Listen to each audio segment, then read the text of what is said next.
Well, hello. A little while before my uh, unexpectedly long hiatus, I was asked to review LEGO Star Wars The Force Awakens for the 3DS. I'm noticing a little pattern here. People really like to hear about the LEGO Star Wars games. As can be seen by 14,000 views for the first review I made on the LEGO Star Wars 2, followed by 4,000 for the Complete Saga. So why not complete the little trio going on here and do the Force Awakens? Now, the only problem with this, I did not finish the game before I left. I've made more progress on the console and PC versions, though. Obviously, before I left. So, then I started thinking, well, why don't I just review both platforms?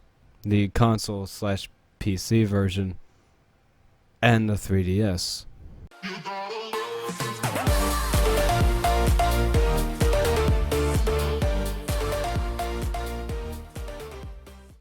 So as you can tell from the title of this video, I will be looking over the console and PC versions of The Force Awakens, while the next video will serve as a bit of a part 2, where I look at the 3DS version. I figure, knock out two birds with one stone, you know? So as I've done for previous reviews, and pretty much every single one of them, before I even start with going into the game itself, I look at places like IGN and Metacritic to see how the community itself is accepting these games. And if we look on IGN.com, 9 out of 10, editor's choice. Good job, game. It is an amazing game, according to IGN. Going on to Metacritic, we see a Metascore of 78 based on 61 critics. That will be a 78 out of 100. Following with a user score of 7.5 out of 10, based by 125 ratings. So overall, this game is widely accepted and very well liked. Good job, game. Moving on to pricing, starting with Steam first, we have it coming in at $19.99 for the regular edition, with $29.99 for the deluxe edition. There appears to be a special promotion ending July 9th. And this pricing seems to be across the board. Moving on to the PlayStation, we have it once again $19.99 with $29.99 for the deluxe edition. The same being for the Xbox One. Well, now that we got that out of the way, we can get on to the meat and potatoes of this review. And I say that, and already I'm stuck, because I don't know where to start with this. You see, unlike the last two LEGO Star Wars games that I went over, this one is quite different. Because this game is structured very strangely.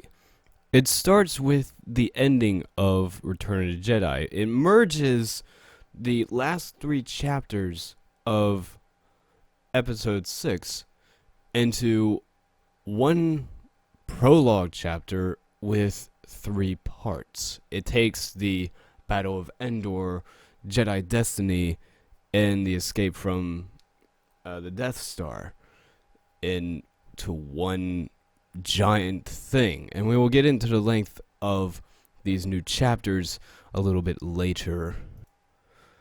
But this callback to the Return of the Jedi, for a game that is supposed to be a LEGO version of The Force Awakens, this feels very out of place. To me, not to me, there doesn't seem to be a reason for this level to exist. Why are we visiting Endor when we already know this is taking place after the Return of the Jedi?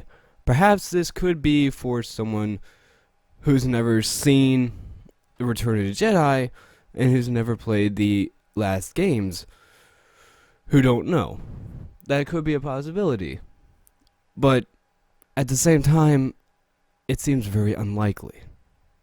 Not that I really mind, because this is a good opportunity for the game to get you familiar with the controls that you will be playing throughout the rest of the game, but at the same time, if they wanted to call back to previous events before the start of the actual game, a cutscene could have done just fine, while they adapted you to the controls in the hub worlds, which we will cover next. But before I get into that, while I was gathering my thoughts, I was reading several other reviews, and I found that I disagreed with a few things that these reviewers said. From trustedreviews.com, of course, the gameplay doesn't veer far from the old LEGO template, though I think we've reached a point where complaining about it is like complaining that Call of Duty involves a lot of shooting people in the face through a holographic sight. Firstly, I don't know what you mean with the whole Call of Duty thing, but more to the point, I disagree with the gameplay not veering from the old LEGO template. Now perhaps I'm simply not understanding what you mean by this sentence. What counts as the old LEGO template? What do you mean by this? Because to me, this gameplay and this gameplay are two very different things. And yes, I did read the remaining paragraph of the article. My question still stands. Now the other point that I disagree with, a few reviewers made a comparison between Star Fox and the flight levels in The Force Awakens, which you are seeing right now. I disagree with this comparison. For example, author of the IGN review, Marty Silva, writes, likewise, the flying sections, both the on-rails and open-air dogfights, are fun, frantic, and honestly more entertaining than this year's Star Fox Zero. I have played Star Fox Zero myself, and I disagree with this statement. But what he wrote, it's subjective, and I can't say that he is wrong. The only thing I can do is disagree. Now with that said, I am a fan of the Star Fox games. With a few exceptions, I have, for the most part, enjoyed every game. So perhaps my opinion in this is a little biased.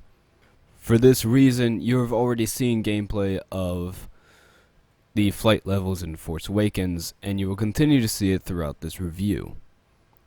I will leave gameplay of the mentioned Star Fox game, Star Fox Zero, and let you determine for yourself whether it is better or not.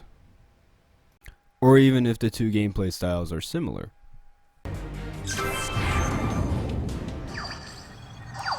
Urgent message from General Pepper. Star Fox, do you read me? We're under attack from Andross's army. We need your help immediately. We'll take the job. Andross won't be getting his way this time. Good luck.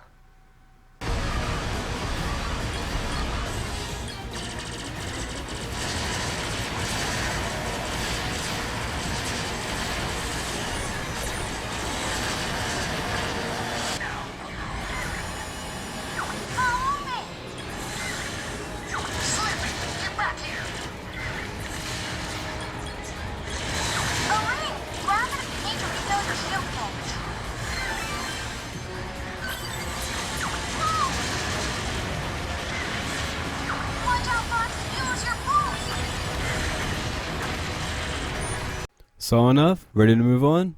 Good. Let's proceed. Welcome to the hub world. It's like the Mos Eisley Cantina, except it's not. The Mos Eisley Cantina is, for the most part, pretty clear on where everything is. The hub worlds are not. In the Cantina, you can purchase the characters that you unlocked before you complete the story in that episode. In the hub worlds, you cannot. If you're noticing a pattern, then congratulations. Yes, I am comparing this game against the Complete Saga. This is because as I went into this game for the first time, When I hear Lego Star Wars, then this is what I think of. And that's what I went into this game with. Now, primarily the game itself is fine. It follows the movie pretty accurately while throwing in a little bit of that Lego humor along the way that makes it a Lego Star Wars game. And the fact that they managed to make the game only reflect one movie instead of a whole trilogy is impressive. I'm glad that they pulled it off. But there are some issues that I have with it. Instead of 3 episodes and 6 chapters per episode, there are now 10 chapters with 3 parts each, along with the prologue and the epilogue. Now, this really wouldn't be an issue if they weren't as long as they are. The chapters themselves take an incredibly long time to get through. And if you want me to go into detail, let me know and I'll make a part 2. But this review is going to be long enough as it is. Flight levels. As an adorable little owl, I can appreciate a good flight level. And while I disagree with reviewers saying that it's more entertaining than Star Fox, I really like what TT Games did with the flight levels in this game. Just to make sure, I went back to the level Falcon Flight in the Complete Saga, and overall, I found that I prefer the flight in The Force Awakens with the camera centered behind the fighter as opposed to whatever it's doing in the Complete Saga. Overall, I don't really have any gripes for the controls. It responded pretty well for me. And one thing that I look for in levels like these is how much I notice myself going over the same targets. Such as, like in the TIE Fighter, flying over the First Order's Star Destroyer trying to shoot down the turrets. I didn't notice that I was doing that at the time that I was playing. Whereas in the Complete Saga, it is pretty noticeable that I am going back to the same target. I wish I could explain this in a way that made more sense. Now, for the last few bits here, I want to talk about the free roam and the puzzles, starting with the puzzles. Now, this is the first LEGO Star Wars on the console and PC platforms to implement these puzzle minigames with accessing certain things, but we've seen this before. In fact, I talked about it in my Complete Saga review for the DS. What tangled webs we weave. It's nice to see that they're bringing them to the major platforms, but the problem here is, well, there's a lot of them. Like, a lot of them. So much to make it go from a nice minigame every now and then to being a complete chore. Fortunately, however, there's a red brick called Fast Interactions that skips them when enabled. Almost like the game is aware that it has a lot of these minigames. Oh, that's weird. Now for the free roam, the one gripe that I have about this is that you cannot access the full character list to buy characters that you've unlocked until you've finished the entire story. But until then, the only way to buy these characters is to go to each hub world and physically find the characters, either using a map or just by wandering around long enough, walk up to them and buy them. Also, as you can see me demonstrating, you can sort of ish double jump as a Force user, but it is not a jump and a flip. It is simply a jump and whatever that second action is. I fail to understand why you can't access the character list until you've finished the story, when you have always been able to buy the characters before the story is finished in every subsequent LEGO Star Wars game. Also, Darth Vader, for Christ's sake, we've been over this. Lightsaber, one hand. Why do they keep changing him every single time? Oh yeah, hats. If you make the mistake of putting one on your head in free roam, you can't take it off until you leave the planet itself, be it by playing a level or going to a different hub world. Also, apparently Darth Vader can wear hats now. Who knew? Now welcome to the reviewer's hot seat, where I talk about things that I forgot to mention in the entire review so far. Up first, we have protocol droids can now attack people. That's kind of awesome, and sad at the same time. And secondly, sadly every game has its set of glitches. I was playing my game on the PC, and you can see here, I get to an end of one specific level, and it closes to the desktop. But fortunately, I was able to overcome this by switching it to windowed mode, borderless windowed mode, going to DirectX 9, and I believe that was all I did. I can't remember what else I changed about it, but fairly simple fix, though it is sad to see that it happened. And there you have it. That is my review of the game for the console and PC platforms. Overall, not a terrible game. If you're looking for a new LEGO Star Wars game, especially at the price of this base game by itself, no deluxe edition, I have no issues saying that you won't be disappointed if you buy this game. Just be aware of the negatives that I spoke of when you're making your buying decision. And like I said before, if you want me to elaborate on anything or go into greater detail, I will make a separate video for that. Just be sure to let me know that is what you want. But for now, I will move on to working on the 3DS review of this game.